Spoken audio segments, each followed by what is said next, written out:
Book 6, The Meeting Between Nausicaa and Ulysses. So here Ulysses slept, overcome by sleep and toil. But Minerva went off to the country and city of the Phaeacians, a people who used to live in the fair town of Hypereia, near the lawless Cyclopes. Now the Cyclopes were stronger than they and plundered them. So their king Nausitaus moved them thence and settled them in Scheria, far from all other people. He surrounded the city with a wall, built houses and temples, and divided the lands among his people. But he was dead and gone to the house of Hades, and King Alcinous, whose counsels were inspired of heaven, was now reigning. To his house then did Minerva hie in furtherance of the return of Ulysses. She went straight to the beautifully decorated bedroom in which there slept a girl who was as lovely as a goddess, NAUSICAA, daughter to King Alcinous. 2 maidservants were sleeping near her, both very pretty, one on either side of the doorway, which was closed with well-made folding doors.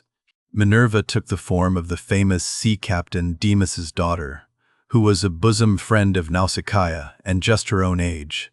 Then, coming up to the girl's bedside like a breath of wind, she hovered over her head and said, "Nausicaa, what can your mother have been about, to have such a lazy daughter? Here are your clothes, all lying in disorder, yet you are going to be married almost immediately, and should not only be well dressed yourself, but should find good clothes for those who attend you. This is the way to get yourself a good name, and to make your father and mother proud of you. Suppose, then, that we make tomorrow a washing day, and start at daybreak. I will come and help you so that you may have everything ready as soon as possible.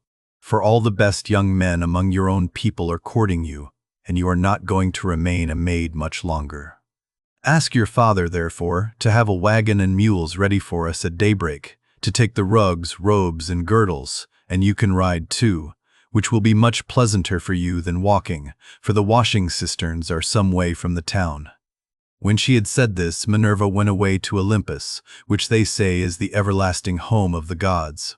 Here no wind beats roughly, and neither rain nor snow can fall, but it abides in everlasting sunshine and in a great peacefulness of light, wherein the blessed gods are illumined for ever and ever.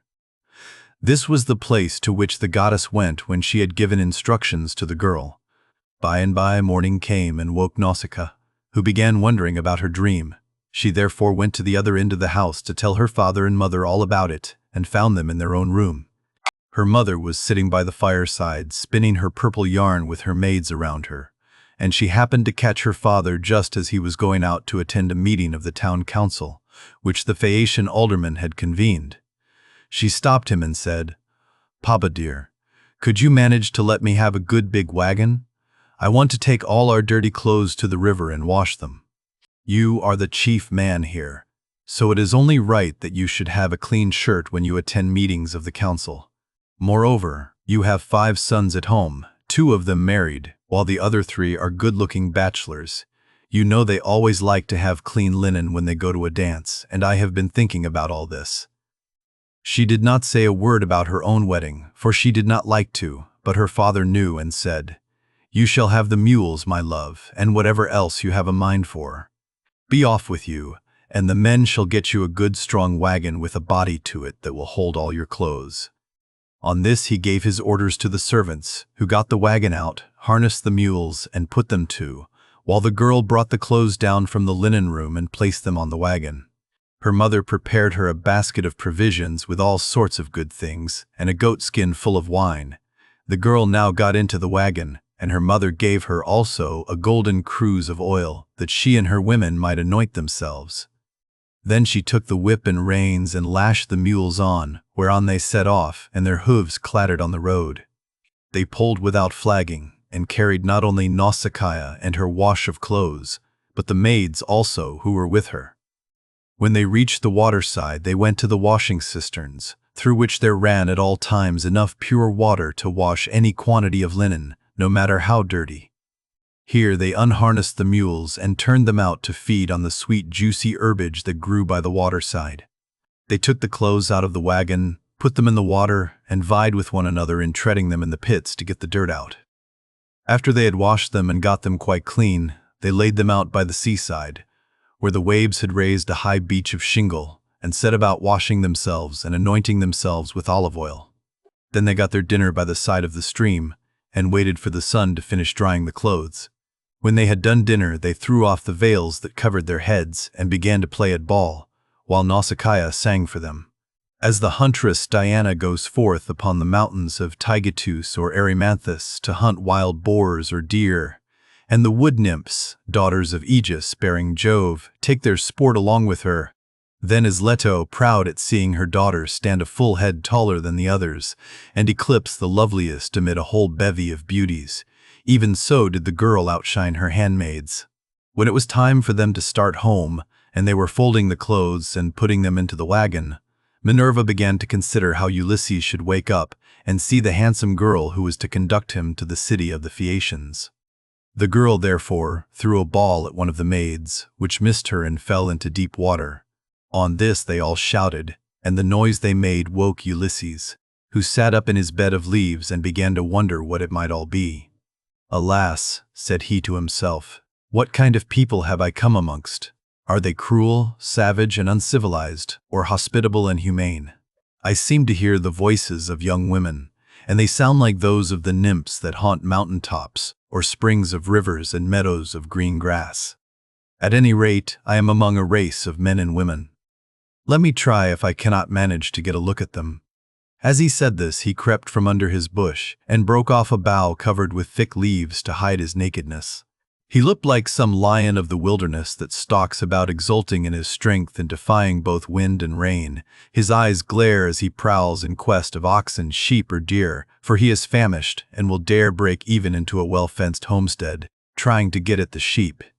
Even such did Ulysses seem to the young women as he drew near to them all, naked as he was, for he was in great want. On seeing one so unkempt and so begrimed with salt water, the others scampered off along the spits that jutted out into the sea. But the daughter of Alcinous stood firm, for Minerva put courage into her heart and took away all fear from her. She stood right in front of Ulysses, and he doubted whether he should go up to her, throw himself at her feet, and embrace her knees as a suppliant, or stay where he was and entreat her to give him some clothes and show him the way to the town. In the end, he deemed it best to entreat her from a distance, in case the girl should take offense at his coming near enough to clasp her knees. So he addressed her in honeyed and persuasive language.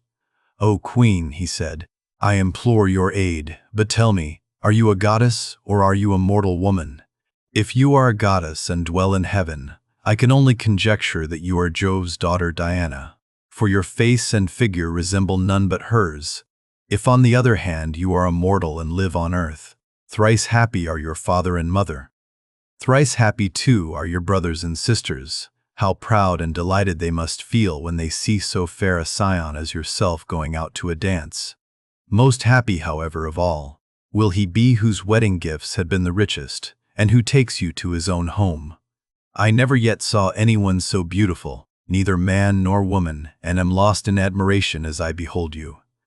I can only compare you to a young palm tree which I saw when I was at Delos growing near the altar of Apollo, for I was there too, with much people after me, when I was on that journey which has been the source of all my troubles. Never yet did such a young plant shoot out of the ground as that was, and I admired and wondered at it exactly as I now admire and wonder at yourself. I dare not clasp your knees, but I am in great distress. Yesterday made the 20th day that I had been tossing about upon the sea. The winds and waves have taken me all the way from the Ogygian island, and now fate has flung me upon this coast that I may endure still further suffering. For I do not think that I have yet come to the end of it, but rather that heaven has still much evil in store for me. And now, O Queen, have pity upon me, for you are the first person I have met, and I know no one else in this country. Show me the way to your town, and let me have anything that you may have brought hither to wrap your clothes in. May heaven grant you in all things your heart's desire.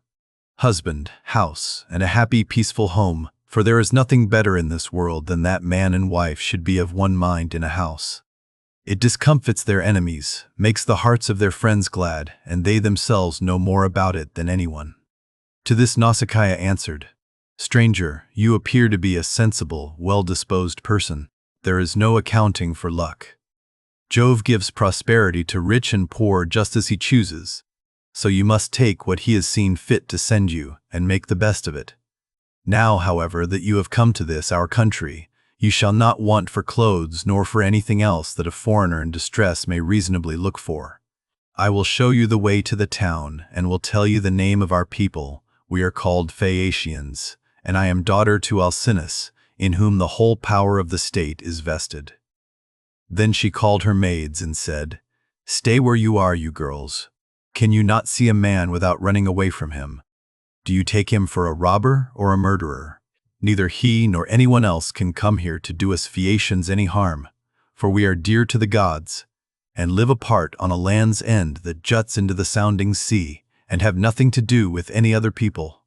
This is only some poor man who has lost his way, and we must be kind to him, for strangers and foreigners in distress are under Jove's protection, and will take what they can get and be thankful. So, girls, give the poor fellow something to eat and drink, and wash him in the stream at some place that is sheltered from the wind."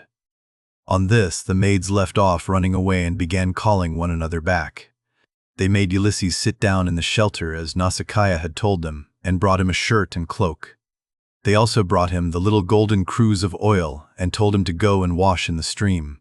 But Ulysses said, "Young women, please to stand a little on one side, that I may wash the brine from my shoulders and anoint myself with oil, for it is long enough since my skin has had a drop of oil upon it. I cannot wash as long as you all keep standing there. I am ashamed to strip before a number of good-looking young women." Then they stood on one side and went to tell the girl, while Ulysses washed himself in the stream and scrubbed the brine from his back and from his broad shoulders. When he had thoroughly washed himself, and had got the brine out of his hair, he anointed himself with oil, and put on the clothes which the girl had given him. Minerva then made him look taller and stronger than before. She also made the hair grow thick on the top of his head, and flow down in curls like hyacinth blossoms. She glorified him about the head and shoulders as a skillful workman who has studied art of all kinds under Vulcan and Minerva, enriches a piece of silver plate by gilding it, and his work is full of beauty. Then he went and sat down a little way off upon the beach, looking quite young and handsome, and the girl gazed on him with admiration. Then she said to her maids, "Hush, my dears, for I want to say something. I believe the gods who live in heaven have sent this man to the Phaeacians. When I first saw him I thought him plain, but now his appearance is like that of the gods who dwell in heaven. I should like my future husband to be just such another as he is, if he would only stay here and not want to go away. However, give him something to eat and drink." They did as they were told, and set food before Ulysses, who ate and drank ravenously, for it was long since he had had food of any kind. Meanwhile, NAUSICAA bethought her of another matter. She got the linen folded and placed in the wagon. She then yoked the mules, and, as she took her seat, she called Ulysses. "Stranger," said she, "rise and let us be going back to the town. I will introduce you at the house of my excellent father, where I can tell you that you will meet all the best people among the Phaeacians. But be sure and do as I bid you, for you seem to be a sensible person. As long as we are going past the fields and farmlands, follow briskly behind the wagon along with the maids, and I will lead the way myself. Presently, however, we shall come to the town, where you will find a high wall running all round it, and a good harbor on either side with a narrow entrance into the city, and the ships will be drawn up by the roadside, for everyone has a place where his own ship can lie. You will see the marketplace with a temple of Neptune in the middle of it, and paved with large stones bedded in the earth. Here people deal in ship's gear of all kinds, such as cables and sails, and here, too, are the places where oars are made. For the Phaeacians are not a nation of archers. They know nothing about bows and arrows, but are a seafaring folk, and pride themselves on their masts, oars, and ships, with which they travel far over the sea. I am afraid of the gossip and scandal that may be set on foot against me later on, for the people here are very ill-natured, and some low fellow, if he met us, might say, 'Who is this fine-looking stranger that is going about with NAUSICAA? Where did she find him? I suppose she is going to marry him. Perhaps he is a vagabond sailor whom she has taken from some foreign vessel, for we have no neighbors, or some god has at last come down from heaven in answer to her prayers, and she is going to live with him all the rest of her life. It would be a good thing if she would take herself off and find a husband somewhere else, for she will not look at one of the many excellent young Phaeacians who are in love with her. This is the kind of disparaging remark that would be made about me, and I could not complain, for I should myself be scandalized at seeing any other girl do the like, and go about with men in spite of everybody, while her father and mother were still alive, and without having been married in the face of all the world. If, therefore, you want my father to give you an escort and to help you home, do as I bid you. You will see a beautiful grove of poplars by the roadside dedicated to Minerva. It has a well in it and a meadow all round it. Here my father has a field of rich garden ground, about as far from the town as a man's voice will carry. Sit down there and wait for a while till the rest of us can get into the town and reach my father's house. Then, when you think we must have done this, come into the town and ask the way to the house of my father Alcinous. You will have no difficulty in finding it. Any child will point it out to you, for no one else in the whole town has anything like such a fine house as he has. When you have got past the gates and through the outer court, go right across the inner court till you come to my mother. You will find her sitting by the fire and spinning her purple wool by firelight. It is a fine sight to see her as she leans back against one of the bearing posts with her maids all ranged behind her. Close to her seat stands that of my father, on which he sits and topes like an immortal god. Never mind him, but go up to my mother and lay your hands upon her knees if you would get home quickly. If you can gain her over, you may hope to see your own country again, no matter how distant it may be." So saying, she lashed the mules with her whip, and they left the river. The mules drew well, and their hoofs went up and down upon the road. She was careful not to go too fast for Ulysses and the maids who were following on foot along with the wagon, so she plied her whip with judgment. As the sun was going down, they came to the sacred grove of Minerva, and there Ulysses sat down and prayed to the mighty daughter of Jove. "Hear me," he cried, "daughter of Aegis-bearing Jove, unweariable, hear me now, for you gave no heed to my prayers when Neptune was wrecking me. Now, therefore, have pity upon me, and grant that I may find friends and be hospitably received by the Phaeacians." Thus did he pray, and Minerva heard his prayer. But she would not show herself to him openly, for she was afraid of her uncle Neptune, who was still furious in his endeavors to prevent Ulysses from getting home.